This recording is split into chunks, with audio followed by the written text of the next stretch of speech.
Hello there, this is Al24 World News and these are your headlines.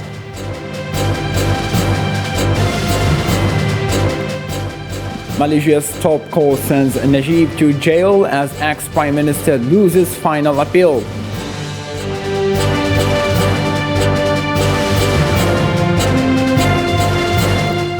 Thousands of emergency responders are battling to contain fast-spreading wildfires in China's southwestern city of Chongqing.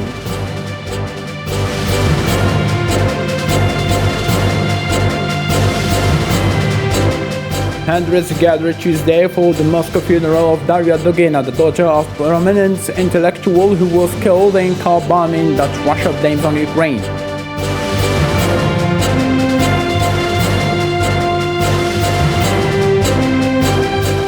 Hundreds of supporters of an influential Shiite cleric in Iraq rallied in Baghdad demanding the dissolution of parliament and early elections.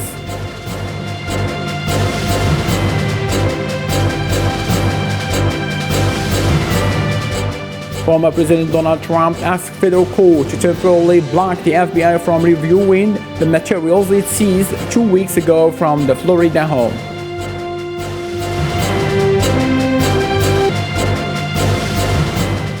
Good afternoon and hello again. I'm your host, Abdurrahim Kashur, and those were today's top stories. Malaysia's top court has upheld an ex-Prime Minister Najib Razak's conviction and 12 years jail sentence in graft case linked to the looting of the 1MDB state fund. Najib's lose in his final appeal means he will have to begin serving his sentence immediately, becoming the first former prime minister to be jailed.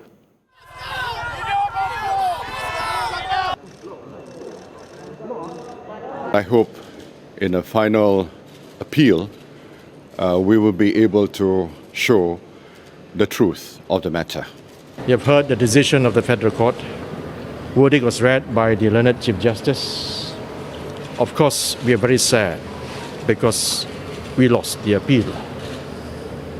I only say that we seek comfort and solace in the words of a great Indian jurist who said that the Almighty alone can dispense perfect justice. Drought devastated China's largest freshwater lake, Poyang, in Zhongguiqi province. Chinese local media showed comparison of satellite images of the lake between April and August. The lake, which is considered as China's kidney, covered an area of nearly 4,000 square kilometers in April, according to reporters. However, it now covers less than 600 square kilometers, which is now 67% smaller than the average of the last 10 years. Mourners attend a farewell ceremony for Daria Dugans, daughter of the Russian ideologist Alexander Dugans, after her death in the explosion of her car. The Russian security services accuses Ukraine of being responsible for the explosion, which allegedly targeted Dugans, the father. However, Ukraine denied it was behind the attack. In the same line of thought, Russia released a public video of Ukrainian national Natalia Vovok, identified as the prime suspect of this explosion. The footage shows Vovok and her teenager daughter entering Russia inside the building where Dugans lived and leaving the country in haste. The Azov battalion firefighters released from Russian captivity denied on Monday Russian reports about alleged Daria Dugans' killer being part of the unit. I actually don't care about this person, and I do not pay attention to her father either. I pay attention to those people who come here with weapons and exterminated tens of thousands of peaceful Mariupol citizens. This is what I saw with my own eyes. I pay attention to those who were to butcher an airpin and killed my fellow citizens and engaged in looting, rape, and murder, primarily of peaceful people. I pay attention to them, but Dugans' daughter is not very interesting to me at all. В першу чергу мирних людей. От на них мені не все одно, а донька Дугіна мені не дуже цікава взагалі. Ukraine's capital Kiev banned public celebration this week commemorating independence from Soviet rule, citing a heightened threat of attack as U.S. officials warned of Russian plans to strike Ukrainian infrastructure in the coming days. Other authorities also restricted public gatherings in Kharkiv. Mayor Ihor Tarkov announced an extension to an overnight curfew to run from 4 p.m. to 7 a.m. effectively from Tuesday to Thursday.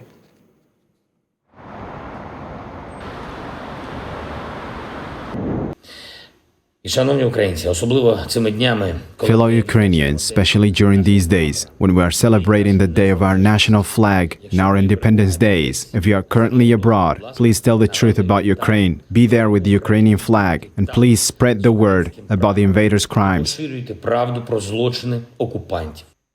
United States and Russian traded bombs Monday at United Nations Security Council meeting on international peace and security. Let's have a listen. Russia's selfish desire to invade its neighbor and steal its land has had implications for us all. It has exacerbated global food insecurity. It has launched a new refugee crisis. It has led to the deaths of tens of thousands of Ukrainians and Russians.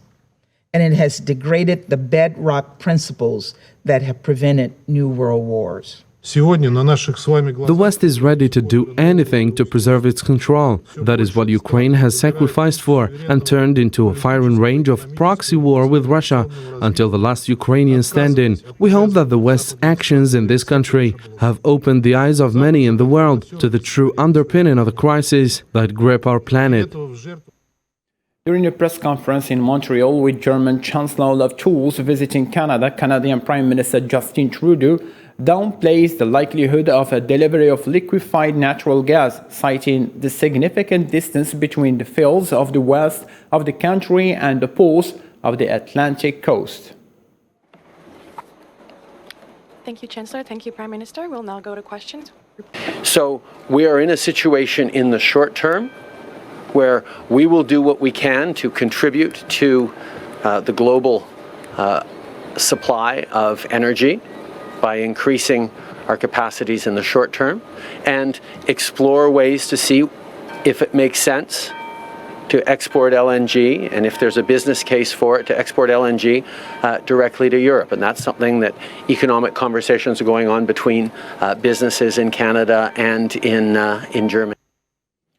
The US denies delaying talks on Iran nuclear deal after Tehran's accusations, but says there are still outstanding issues to be resolved. Notion that we have delayed this negotiation in any way is just not true. We are encouraged by the fact that Iran appears to have dropped some of its non-starter demands, such as lifting the FTO designation of the IRGC. But as you've heard from us over the past couple of days, there are still some outstanding issues that must be resolved. Had there been a clean Iranian response, a clear yes answer, I'm not sure that we would be in a back and forth the way we are now. Former President Donald Trump requested a federal court on Monday to temporarily hold the FBI's assessment of the records they took from his Florida residence 2 weeks prior in order to allow the appointment of a special master to supervise the review. Trump also demanded the U.S. Justice Department to give him a more detailed list of the property that the FBI had taken from his Mar-a-Lago residence during their search on August 8th, and that it had returned any item that were not covered by the search warrants.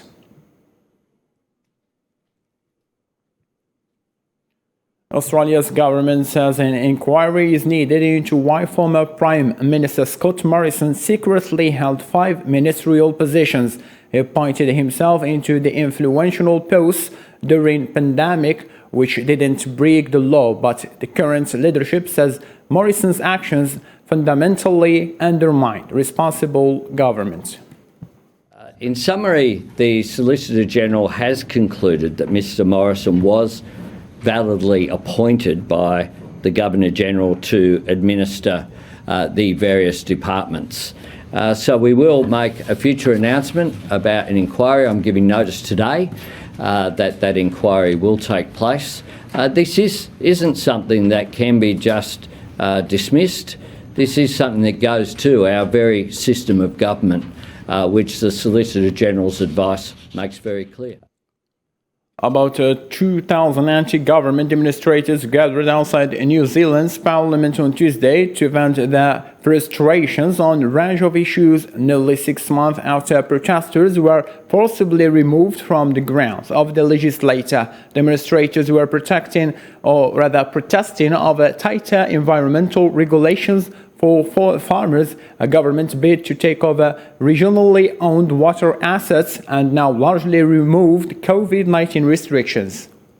I wasn't truly aware of the extent of...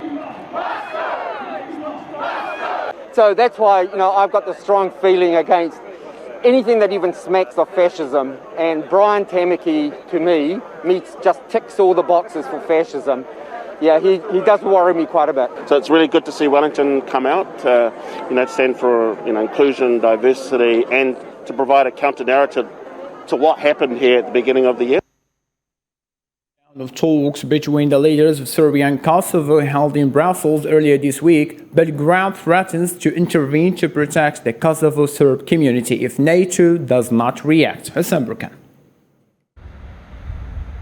Tensions are high in Kosovo following the collapse of political talks between Serbian and Kosovo leaders earlier this week, mediated by the European Union in Brussels.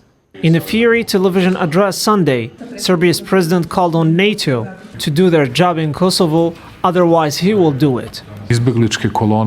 There will be no refugee columns, and we will save our people from persecution if NATO doesn't want to do it. And if Kosovo forces don't want to do it. Belgrade leaders denied whipping up tensions and emphasized that they are ready to compromise and safeguard peace. We'll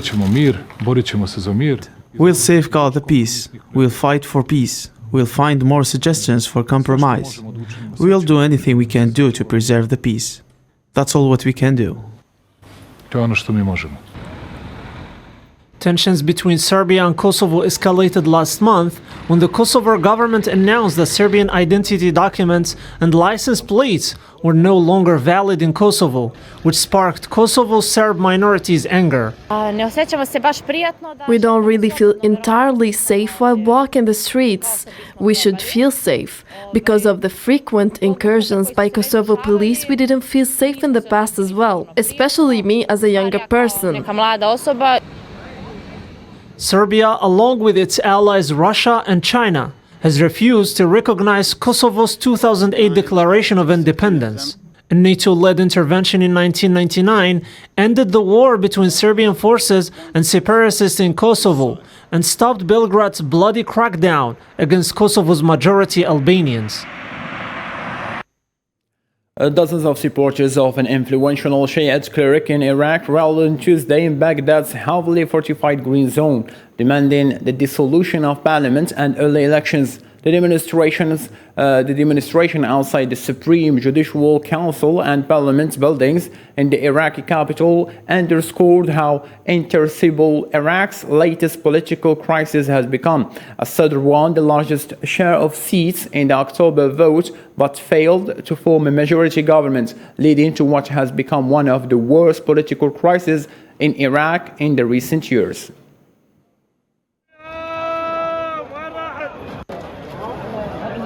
We are demanding today, before the Superior Council of the Judiciary, our rights which we have been deprived of since 2003. They have spread corruption, bribes, drugs and appointments in exchange for money.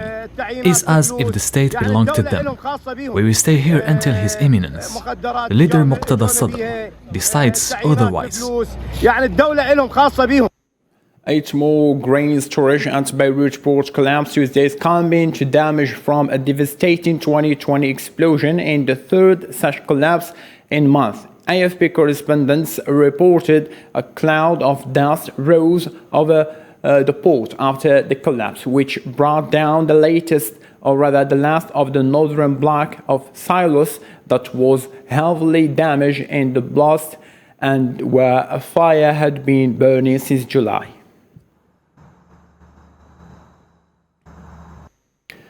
Four months after migrant boats sank off the coast of Lebanon, Lebanese authorities are dispatching a submarine to retrieve the boat and the bodies of the missing people who were on it. The boat was carrying dozens of people hoping to escape Lebanon and reach Europe, sank in the Mediterranean. According to Lebanese military, there were some 80 people on the boat when it set off, and the bodies of around 30 remain missing.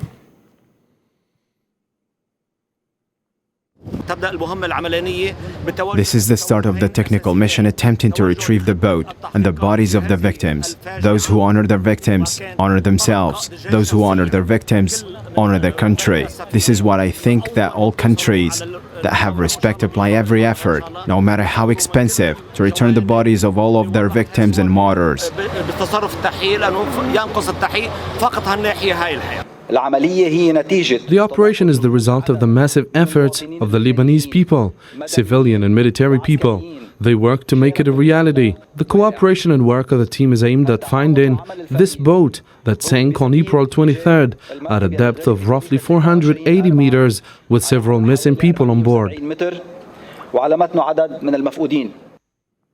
8 political parties have wrapped up their month-long campaign for the next elections in the country. The two parties, UNITA and MPLA, are the most likely parties and leading in the country, which statistics showed they will be the most competing ones. Osama Iyadi tackled the story in this report. Angolan presidential candidates wrapped up a month-long campaign ahead of this week's election, which is likely to be a tense standoff between a ruling party in power for decades and an opposition with growing appeal among youth. More than 14 million Angolans are eligible to vote and will elect the president and 220 members of parliament simultaneously, with a single mark on the ballot paper. Não há democracia sem alternância do poder político. There is no democracy without a change in political power. There is no democracy. A democracy cannot be formed with the governance of the same political power continuously. It cannot be formed. But 47 years of exclusive power brought fears, brought vices, brought delays. And we have concluded today that the continuity of the single party in power corresponds to the postponement of Angola's development. Concluímos que a continuidade do Partido Único do Poder corresponde ao adiamento do desenvolvimento de Angola.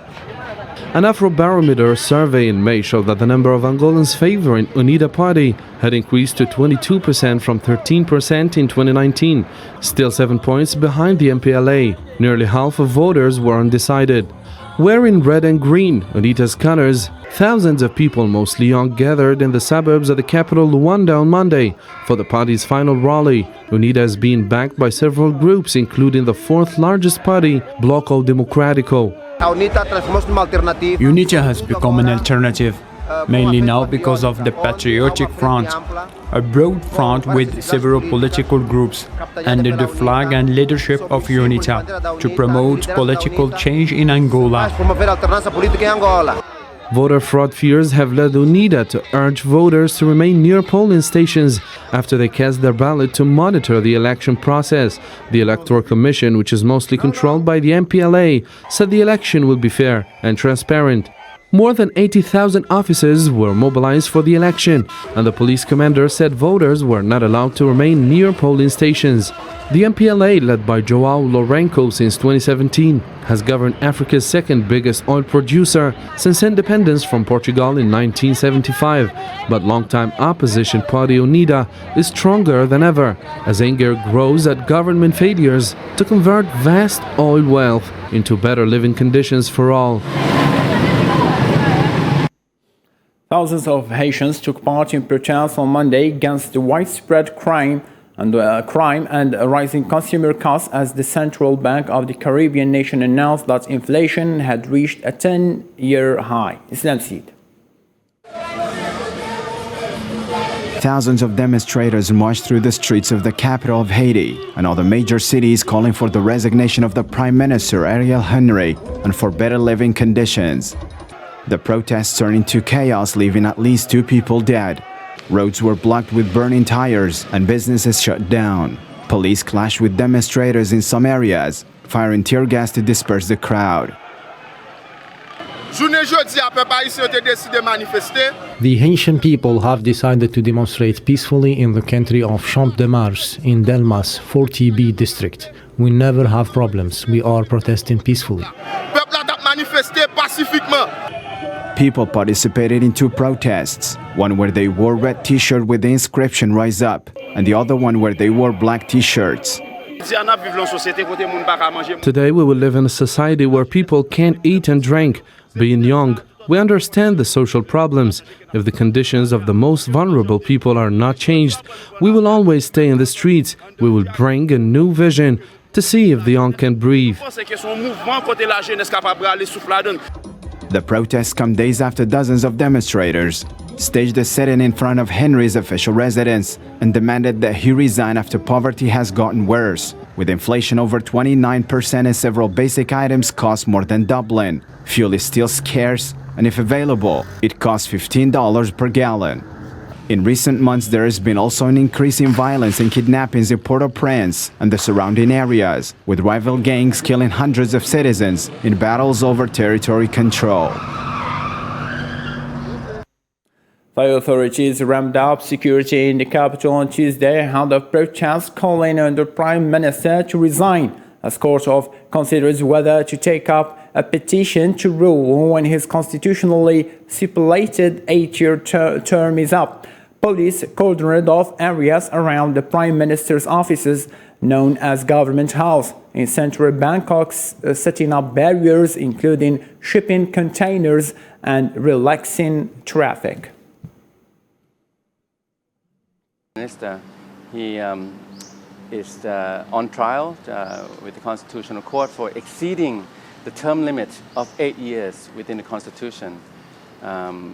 This Constitution was written to keep, civilian prime ministers from lasting too long, staying too long in office. In fact, ironically, it was designed to prevent people like Thaksin Shinawatra, who dominated Thai politics for the last 20 years, from taking office and staying in office.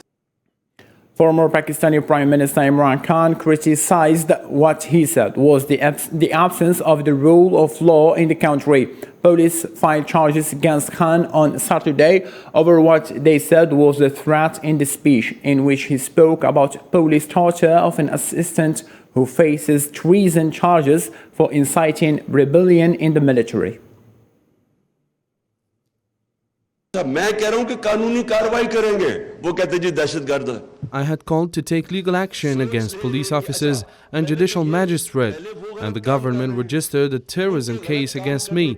In the first place, they do the wrong thing. When we say we will take legal action, they register a case against me and take out a warrant of arrest against me. What does this show? That there is no rule of law in our country. Kenya's veteran opposition leader Raila Odinga said on Monday he filed a challenge to the results of this month's presidential election to stop the spread of the corruption network in the country. Zara Farjani. Kenya's losing presidential candidate Raila Odinga has filed a Supreme Court challenge to last week's election result, asserting that the process was marked by criminal subversion and seeking that the outcome be invalidated and a new vote be ordered. The 2022 presidential election represents the most daring move by that cartel to overturn the wishes of the electorate. We refuse to allow Kenya to go that direction. The peaceful election turned chaotic in the final minutes before the declaration, when the Electoral Commission split and the majority of commissioners said they couldn't support the result. Odinga accused corruption cartels of compromising the electoral system and jeopardizing the future of Kenya. The corruption cartels know there are multiple benefits for them if they take over.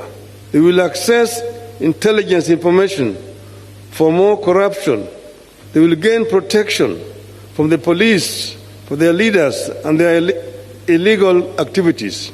Odinga's lawyers believe that the election amounts to a civilian coup and all election rules are violated. We have evidence where systems, networks, laptops, and the entire KIMS kits were corrupted in order to achieve a result in favor of Mr. Ruto.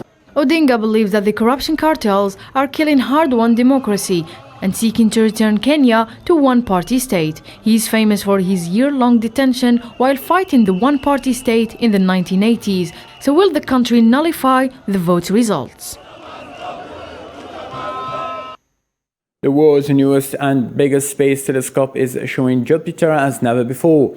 ARUAS and all scientists released the shots Monday of the solar system's biggest planet. The James Webb Space Telescope took the photos in July, capturing unprecedented views of Jupiter's northern and southern lights and spinning polar haze. Jupiter's great red spot, a storm big enough to swallow Earth, stands out brightly alongside countless smaller storms.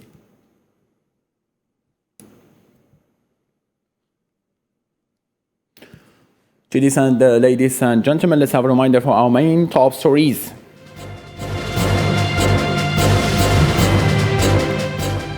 Malaysia's top court sends Najib to jail as ex-Prime Minister loses final appeal.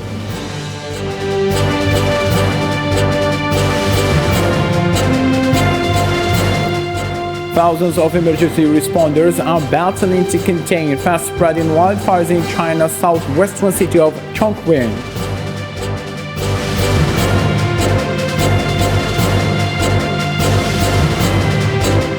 Hundreds gathered Tuesday for the Moscow funeral of Daria Dugans, the daughter of a prominent intellectual who was killed in car bombing that Russia blames on Ukraine.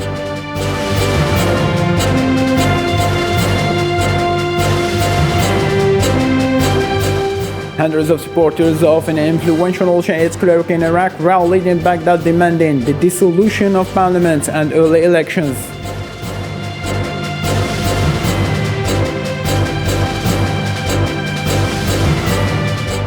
Former President Donald Trump asked federal court to temporarily block the FBI from reviewing the materials it seized 2 weeks ago from the Florida home.